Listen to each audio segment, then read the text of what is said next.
Okay, it's live. Okay. Hi guys, good afternoon. I'm Xiaowei from CoursePad. I think Justina, you have met us during the Talent Ecosystem Conference, so you pretty much know about this. Looks like you're the only person to join us today, but it's fine. I feel So honored. basically, yeah, we posted this webinar to sort of get the word out and to sort of explain a bit about the framework that we use with many of our partners and clients. It's Mhm. actually developed by Laurie. Mhm. She's the developer, and she has used her many years of experience to come up with this framework, and she has applied it in many organizations, large and small, multinationals as well.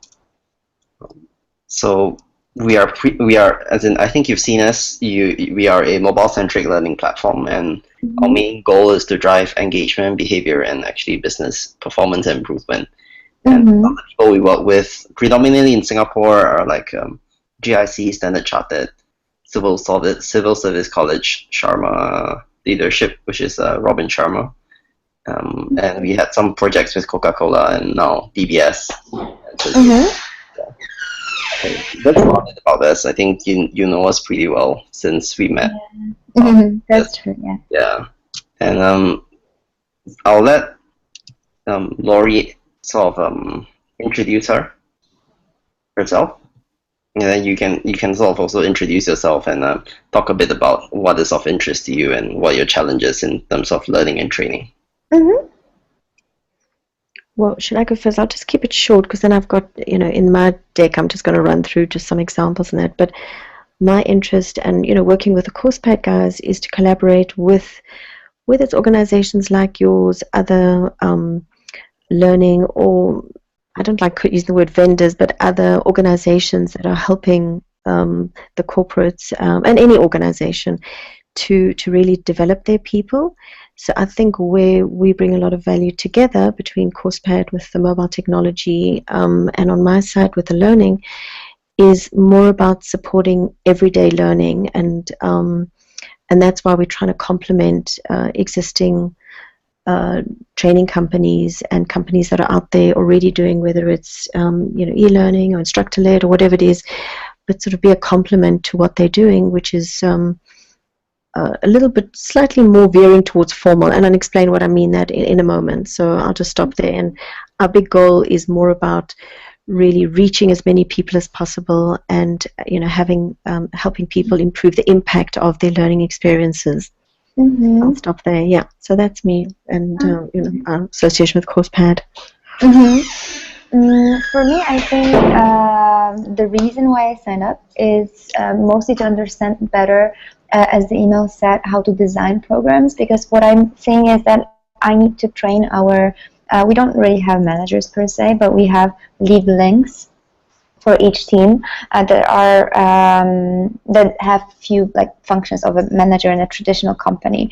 So there's a lot of knowledge that they have to absorb and they have to know, that comes with managing the teams and working with me on people processes. So I'm looking at optimizing their learning, and it starts with preparing materials that are very straightforward, and also I think delivery is not that much of an issue for me because I'm trying to do either quizzes for them or case studies or more interactive things, but it's more of making sure that their learning is structured in a way that they can consume it and benefit the most out of it. So that's pretty much it.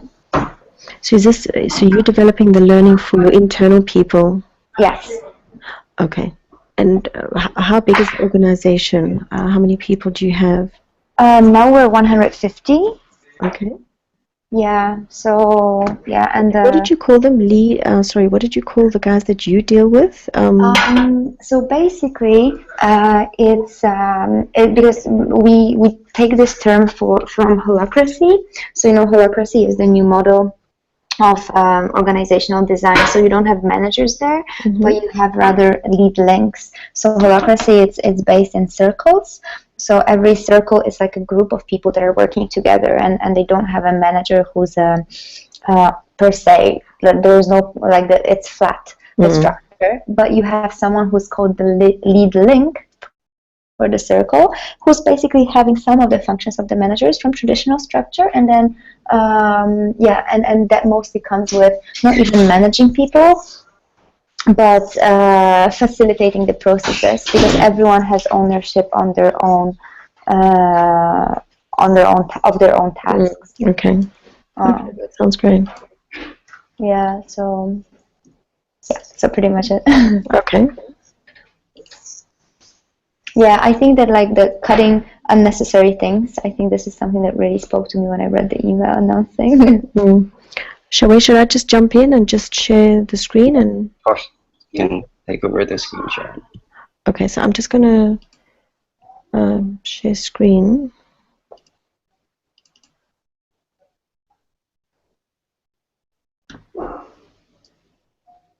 Sorry, just give me a sec. Okay, are you guys seeing this okay? For me, it's fine. Okay, so some of the slides I'm going to go through really quickly, because I think you've also seen some of it at the conference, and then we can spend more time on like the stuff that you were talking about, how to structure the learning. So as you said, we all have different words, but in my head, it's really about aligning people to the organization's purpose. So I'm going to keep using these like 5 P's, people, purpose, performance. I'm going to keep coming back to a few key anchor words, because the whole framework, I won't go through the whole framework today, but just focus more about how do you clearly identify who's the group and what is the purpose, which is exactly what you're talking about. So let me come back to that, but it's really all about alignment. So I've done this, shall I say, at the beginning for many, many years in an African context in very disadvantaged communities. I've done it globally, with top companies like HP and whatever. And the industry doesn't matter, and the people doesn't matter, and the culture doesn't matter. So whether it's like DBS, we've done stuff around team-based, and a bit like exactly what you're talking about. They're also going towards a lean model and really creating learning teams. So how do you get teams working that are self-managed but within a real-life context? And we've won awards around doing this around the service area, but I'm also looking at helping them teach the improvement tools across the organization. With HP, we had to do some real creative stuff because we had to get their sales channels attention. So we had to really come up. We used from manga comics to animate digital media, but underneath all of these, no matter what you see, the principles and the tools and the framework I use is always the same. And then like for Nando's, which is a restaurant, the whole idea was co-creating the learning. So we not only co-created what does the Nando's experience mean and have them define it, and what does it mean in Singapore, Malaysia, but also we co-created the learning tools. So they were part of the process. So that might be something of interest to you, and I keep coming back to what I mean by that, as I go further.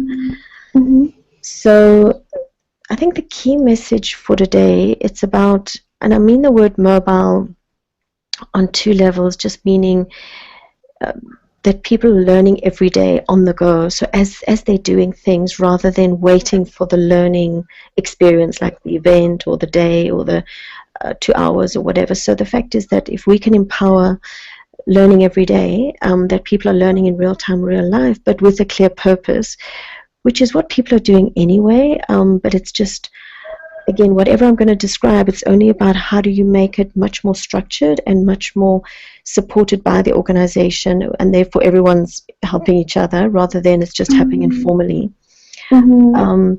So we partner with organizations, as the sort of partners to people like yourself, or into big corporates or whoever. And basically it is a journey, exactly what you're describing. It does take a while to sort of get this kind of, it is a way of operating, it's a culture, and it's how do you create this people and business performance, continuous learning, but also in a way where people are fully engaged, which nowadays with companies like yours and Google and that, but often in the big corporates, they have to like create that, whereas I'm sure in your kind of organization is a certain amount of the way you attract people and the kind of nature of your business. But it is also how do we use learning to engage people better, to align them, and also to empower them to create results. And again, I'm going to keep coming back to learning and adapting and improving every day as a more structured process. and with a clear purpose. So if we agree sort of that's the end goal, I'm going to say some really obvious stuff, but the reality is that it's not happening consistently. So there's a lot of learning going on. There are a lot of courses, there's a lot of sessions and workshops and e-learning, and there's subject matter experts available, and there's time available. The reality is that the way we truly learn is through active practice. So if we can keep doing something over and over again, and this sounds a bit boring, but it is more about developing proficiency and really practicing, but with a clear goal in mind. So that's where I've just taken an existing model, which I didn't make up, but the 70-20-10 model. And so this is an existing model that's out there. A lot of companies have adopted it. So they use it. It's been around for many, many years, and they use it as a point of reference. But the reality is a lot of people are stuck at the 10%, where a lot of the learning is formal. And that is definitely, pushing out content, making it available, whether it's e-learning, instructor-led, whatever. And there is, to a certain amount, the 20% happening. So that's the way I've seen organizations develop over the last 20 years, like HP and people like that. For Cisco, like 10, 15 years ago, we started helping them take their formal learning, use e-learning and embellish their formal and make it much more participative and experiential.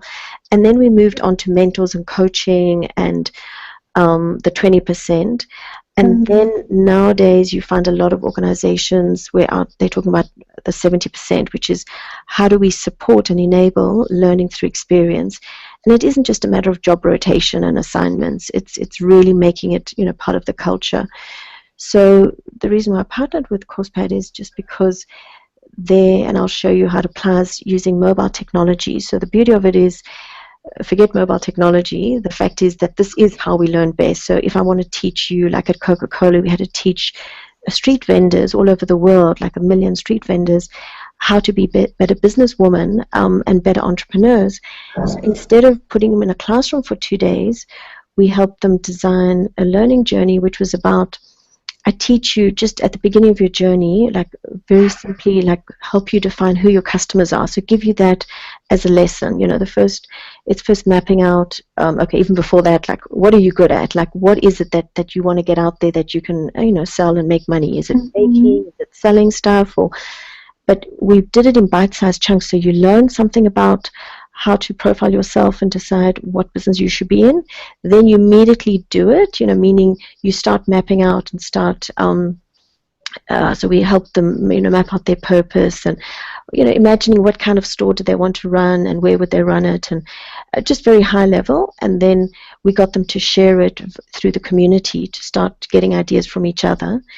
So I'll just stop there and I'll keep coming back to, what I mean about this. So it's just a nice anchor. And I'm going to just take a few steps back to move forward. So the first step back is we do have a natural ability to learn. And again, I'm stating real obvious stuff.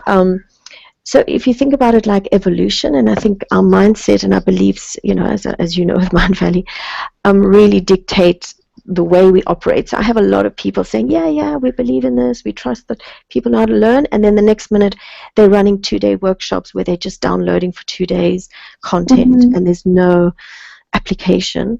So it's more about how do you live the understanding that we do learn anyway, with or without people like us supporting each other, and it's part of the evolutionary process. It's just, we just do.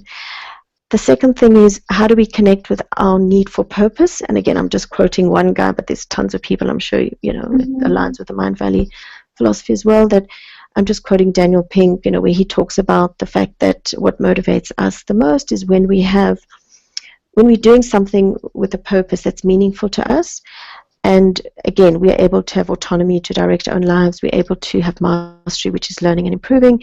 And then, that together with that, we need a purpose. So exactly supporting what you guys are trying to do structurally, it's about, therefore, we're most successful when we learn and work together with others that aligned and share a common purpose. So again, if we follow that, like that string or that train of thought, what I've done is over the years, just so what does that mean? I mean, it's all very well philosophically and conceptually, I can agree with that. So what I did was, every organization I worked with, I started noticing when everyone works together, when they're aligned, and that's what Syzygy means in English. It's a real word, and in nature, it's when the sun, earth, and the moon are aligned against an invisible line. So what is happening when, like when you walk into a restaurant or a hotel or somewhere where there's a great energy, or even a family, where you really feel everyone pulling together and there's a great sort of sense of harmony and collaboration. That's what Syzygy means, as I say, nature, and then just in life, it's when with less effort, people can achieve better results when there is a sense of alignment.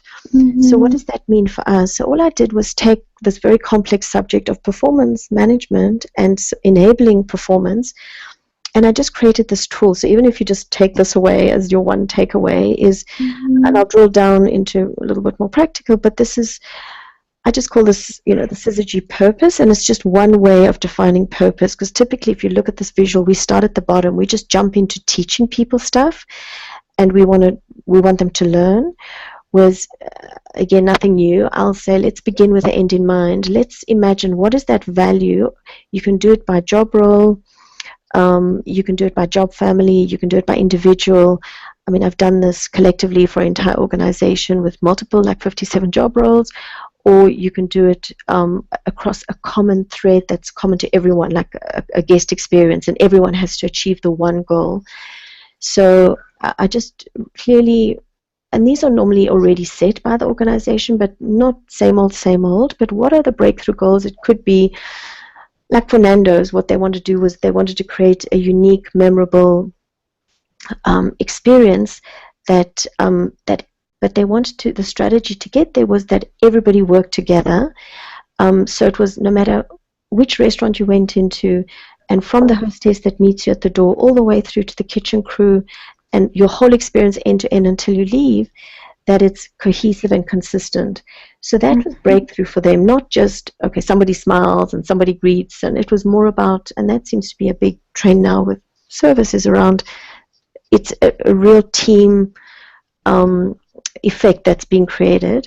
So if that's an example of an outcome, so that's, and then you work backwards and then say, okay, if that's the goal, which is common for everyone, and that's where the arrow is pointing, it could be north, south, east, but that's the true north, but you define it in memorable, easy terms, just 2 or 3 bullet points, and that's where some of the collaterals you saw, like the HP one, was sell HP storage in every deal. That was the breakthrough goal, because they had thousands and thousands of channel partners out there, and they were getting confused with all the new products and messaging, and they just came with one call to action, which was, in every deal there's an opportunity to sell HP storage, and their sales just went through the roof just through that call to action as one common breakthrough goal. And then everyone in the organization within HP and the channel partners, they all worked together to achieve that one end goal. And the second goal was a softer one, which was, let's become the trusted advisors to our corporate clients around storage. And so this was all, done for the storage team. And that's just an example. So once you've got that goal, then you work backwards, and then you break down and say, okay, if I'm the hostess at the door, or I'm the salesperson, or I'm one of these, your lead links, so to contribute towards the bigger, it's either the whole company, it could be the division, or it could be the goal for the next 3 months, for my team. But what is my role? And then you break that down into 3 or 4 results, and then you break that down into behaviors, and then you break that down into the knowledge and skills. So you don't begin a minute of learning until you've clearly defined this purpose. So here's an example. We just did something with, I don't know if you know Sentosa, but in Singapore there's an island. And that's where Resorts World is, and the all the attractions are. So they have 20 million guests a year, and their goal is to have, it's called the state of fun. So they've got a very high standard. They report to the Singapore government, and their current satisfaction rate is 97%. But their challenge is getting consistency, and they've got a lot of part-timers. So imagine when you drive into Sentosa at the gantry, at the gate where you pay, when you arrive at the attractions, the rangers that are driving around. So this was for them So what we did was we said, okay, everyone's got a common goal that we've got to make, really create a memorable experience for 20 million people a year, and we want to sustain our satisfaction rate. So they know exactly what that is. So we just could keep it simple. But what wasn't happening, even though they had training, they had on-the-job coaching, they had team sessions. I mean, they've got all kinds of courses because a lot of them are ex-Singapore Airlines. But what's not happening is that they've got certain things that need to happen. Like every day they need to get a daily briefing, which are critical behaviors for them. So if everyone gets the daily briefing, is fully informed about what's happening that day, and also just there's a bit of camaraderie created through the daily briefings, which was the objective of these, daily huddles. The second thing was they've got certain standards, and they've got a lot of training, even from Walt Disney and Disney World and whatever. Not Walt Disney, but from Disney World and that. So they've got tons of this, but because they've got such high turnover of staff, which is normal because they've got a lot of temps and students that come. So it was about how do you create that guest experience. So what we did inside, if you see the third column, there's videos, there's all the key, like they have to do WAVE, W-A-V-E. Every guest must feel welcomed, assured, valued, and energized. So all that is taught under the Learn, and I'll show you how in a moment. And then be better at my job. So there were certain functional things. I couldn't share everything, but this is just like an extract, just to give you a sense of nothing that I'm saying is new, but it's just the fact that you're going left to right and you're aligning everything. You're making sure that the first column breaks down into the second and then the third, and of course your subject matter experts or your jobs to be done. Like we're doing this for DBS for leaders that are future forward leaders that are going to be driving the organization, the bank into the future around digital banking and so on. So, but we still use Achieve, Do, Learn. And then once we've defined this priority for the next 6 months, we make sure that all the experiences are supporting that. So then, like in this case, we've put it in the app. So in the app, we push out content, the Learn piece, which is you can put videos, I mean in our case with CoursePad, but you just get content out. So it could be videos, it could be PDFs, it could be visuals, whatever. And then the Do piece is always make sure that you follow that up with immediate application. So if I'm teaching you how to do a business plan, or I'm teaching you how to a certain element about digital banking, I must just keep it small enough, which is just good instructional design, right? And then I immediately get you to do it, so it's a real life activity. And then the third thing is, particularly you with your group, again, ideally if you can do it online, of course that helps, just because mobile is quite easy. But then with the group, you learn just as much by sharing, and this is getting that kind of a social learning happening. So you can learn it by yourself, do it either by yourself or as a team, and then the sharing is really enabling that social learning and learning from each other, and that collaboration. So just to summarize, so just to wrap up, so normally the way we work is, as I've just mentioned, clearly identify the people who you're targeting, and it could not only be these managers, but it could be who manages the managers, or even in your context, who supports them, and making sure that they're aligned and supporting them in a cohesive way that's aligned to your common purpose. And then, in our case, we flip it to mobile because we just feel that that's a good enabler. That doesn't mean that there aren't people like yourself and coaches and instructors and trainers come along, and there's still, even your day that you have. But technology, as you know, is just an additional enabler. And then the point is that individuals and teams, they're learning, they're doing, they're sharing in every day. And then ideally on the back end, you need to be tracking, and it's just as important to support this kind of success, but it's also important to be able to not assess in the old way, like assess knowledge, but more about celebrating successes. So I think, I've got an example here, but this is just something we did with the next gen, the customers' children. So I don't know, do I need to go through this, or should I stop there and just get your questions? I think I remember when you were describing it on the conference, but it was very briefly. I think you got similar, like you just gave one of the examples Mm-hmm. about like targeting the younger generation of your customers, right? Like just to make them. Was it this one? Do I remember it? Yeah, exactly, yeah. Did you want to hear Yeah. about it or no? I think it's just an example. Yeah, I think because it was just yeah, Is it interesting? just Okay. briefly like.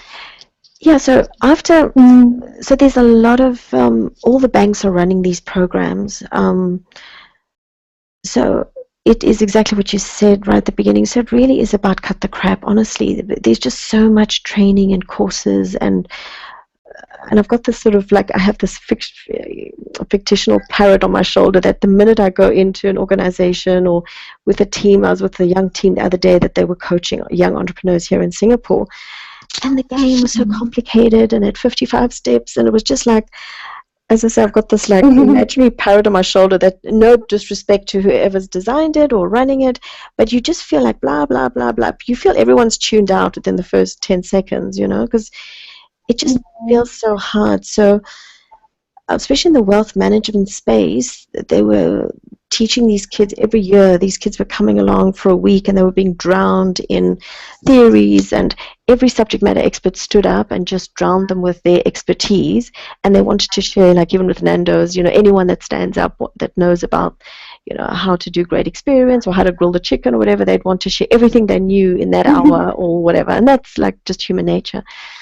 So if you think about wealth management, we found there were just three themes really. So at the end of the day, the achieve was, these kids just want support and tools to invest in their future success. So that's the achieve. That's they want to achieve. They want to be masters of their own fate and destiny, and they're not like the old high net worth customers where they don't mind having an expert like a relationship manager telling them.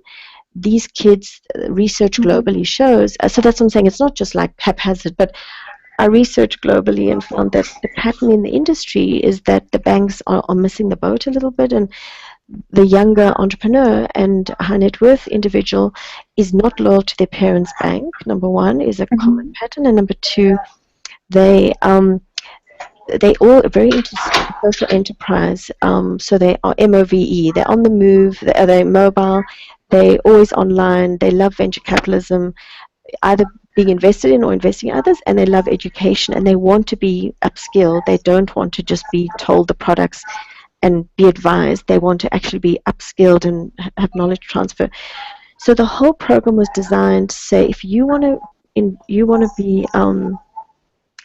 learn not only how to invest in your family wealth, but you want to invest in your success, because your success is an amplifier and a multiple effect, because the more successful you are, the more successful you can help other people, and even they're very into social enterprises and helping underprivileged. So the do was, you're going to be able to design your own purpose and really define your own purpose. That's the one do. The which is more inside, your purpose, which is like in front of you. Then on the left hand, you've got your own personal brand. You want to really define your brand, really get to know who you are, discover who you are, and use your inner wealth. And then on the right hand, it's your outer wealth. You want to be able to manage your family wealth, all this resources that are available to you. So the achieve was equipping you to invest in your future.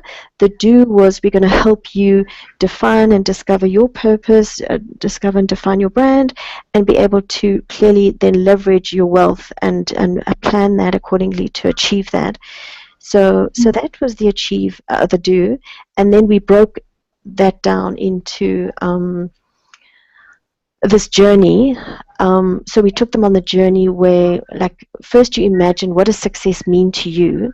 So the first piece was, if you imagine success, that was the inner wealth, what is your self-awareness, your strengths, your brand values, your brand essence, and explore your purpose. So that was the first, the purpose and the brand. So we did that.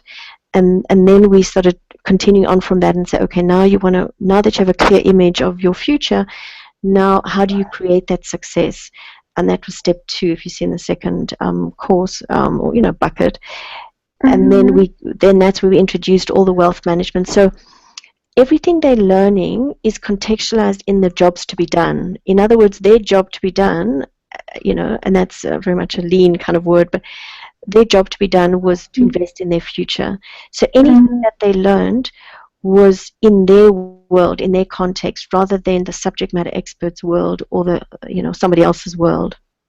So yes, so that's how the learn, do, and achieve works. So that's how we called the whole program was we just called it About Future Me, but it was it's called Future Me, but it's about investing in you, and so I'll stop. That's much more than just like private banking, I think. Sorry.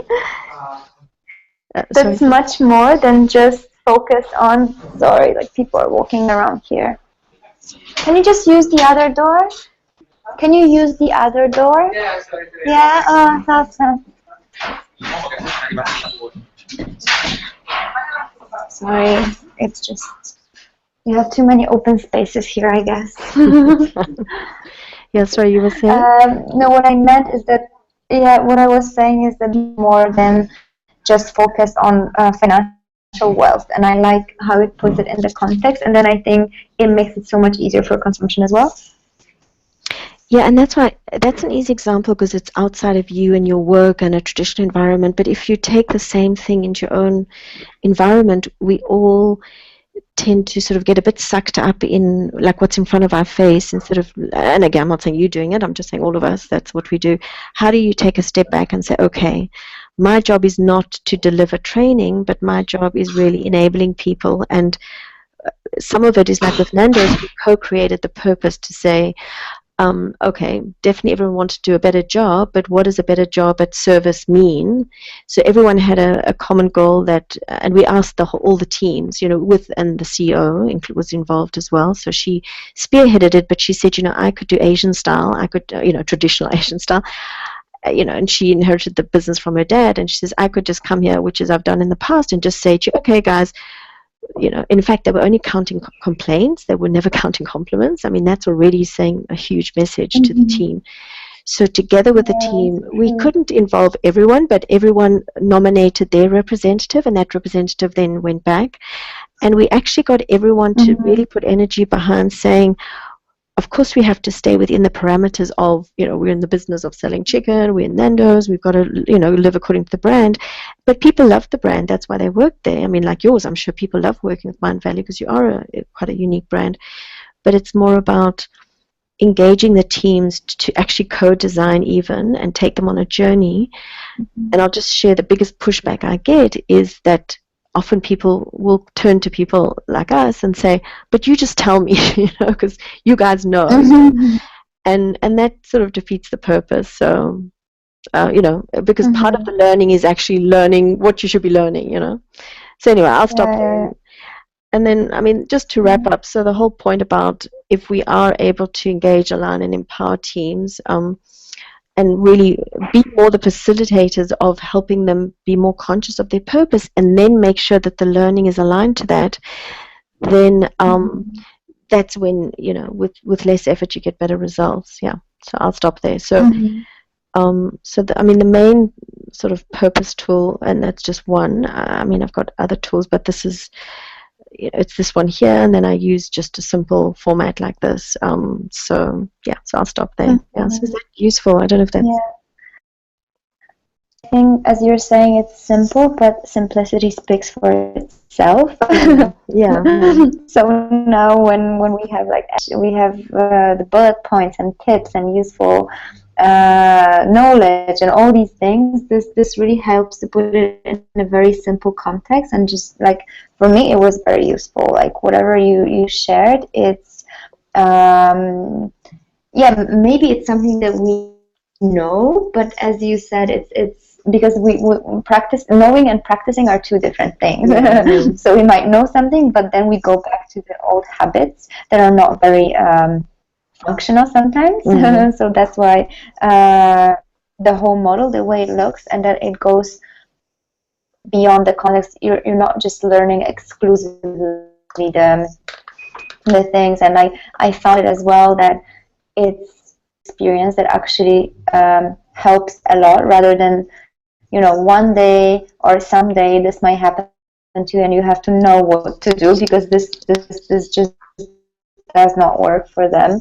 But yeah, like putting it in a higher context is definitely something that it's useful for me. Yeah, so it's just making it meaningful and just in time, so yeah, so as and when they need to learn it, so even if it's their first week or whatever, like I've done a lot of induction programs, and often you just see they get drowned in so much stuff, no one remembers a thing. And then we actually had a study which showed it in one of the banks that I work with, that after training, the induction of like 6 weeks, their managers were having to retrain them. It was as if there was only like 20% capacity of performance, whereas when we did a much more, I don't want to use experience, but it really is learning by doing and literally putting them into simulations and getting them in front of customers, or simulations rather than role plays.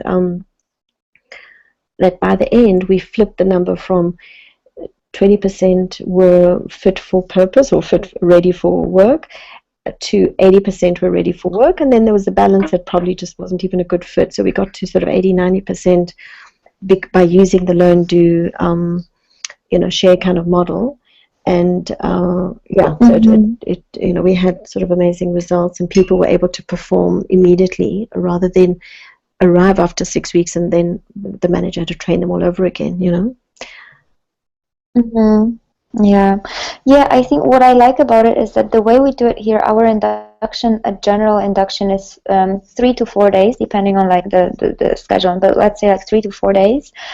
And we also put a lot of emphasis on understanding our customers. So no matter which team a new person is joining, we put them in shadowing with our customer support team so that they understand that customer support is not just answering emails, but this is the whole experience that we care about. And then they have a separate induction that is very directed towards their team. So for example, if someone is working on marketing, they're learning when they're launching a product what kind of complaints we have from the customers, or how whatever they do impacts the customers. And we found it to be very, very useful for the people to kind of understand the context of their learning as well, because but I think that what we could use more is, as you said, it's learning by doing, but the structure that you put around it. Sometimes I find that the structure of the training actually disturbs the training rather than it's not facilitating it at all, because you're focused on the bullet points, on the checklist, or whatever that is.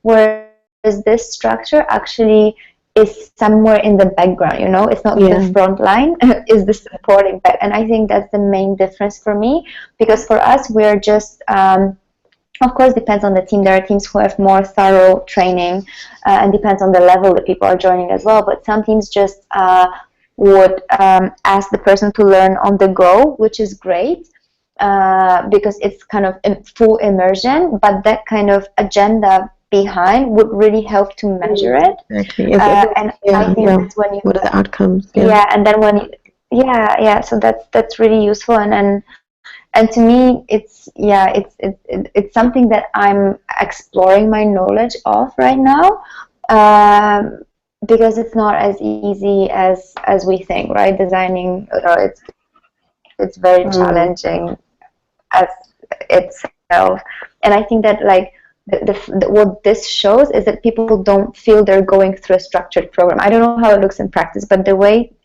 you just described it and the way I saw it, it doesn't feel like you're going through the process. It's just like you're doing things, and then in the end you're like, oh my god, it was all structured, it all like, and I think that's the main benefit of this kind of design, that it's just, you don't feel like, okay, this is the agenda, I have to go through this, complete all the levels.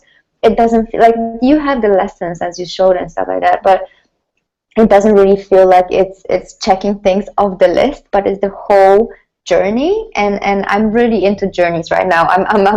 We designed the employee journey, and I really had a lot of fun doing this, because it's just it's really, really useful to sort of see from this perspective. And there's a bunch of stuff that at first I was telling people everything, but now I figured that it's just good to tell them the high, like, the most important things, and then there's a lot of backstage work going on that nobody is kind of aware of. But it contributes to the overall experience and the result afterwards. And yeah, I think that for us, it's definitely the measurement that could be better after. Well, that's the thing. This ties to the Kirkpatrick model. So if you look at, I don't know if you know Kirkpatrick model, but your level 2 would be your learn, which is knowledge. The level 3 is your behavior and the do's, and then the level 1, level 4 is your outcomes. What did you achieve?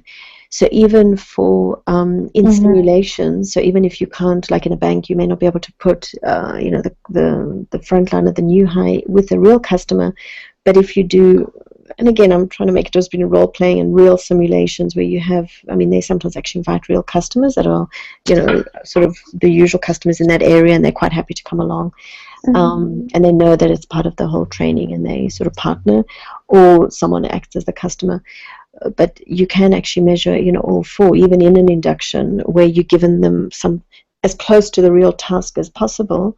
And then even self-assessment is more powerful. It's not about just knowledge quiz to test you, to fail you, but it's more of a development opportunity to say, it's a bit like a brain surgeon. We're not going to let you, out there until you can demonstrate competence. So that's what the learn, do, share, achieve. So in the app we call it learn, do, share, because it's just an elegant way of saying achieve. But actually when we design it, we begin with achieve, do, learn. And then when we roll it out, we deliver it from you learn something, you do it, and then you share what you've achieved. So that's how it works. So yeah. Okay. Any other questions or anything, or is that useful? That was definitely time well spent. Thank you so much for sharing. So it was definitely useful for me to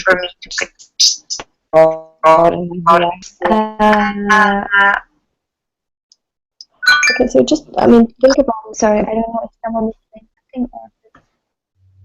I think I can stop sharing now. Yep. Oh, sorry, I can't find them.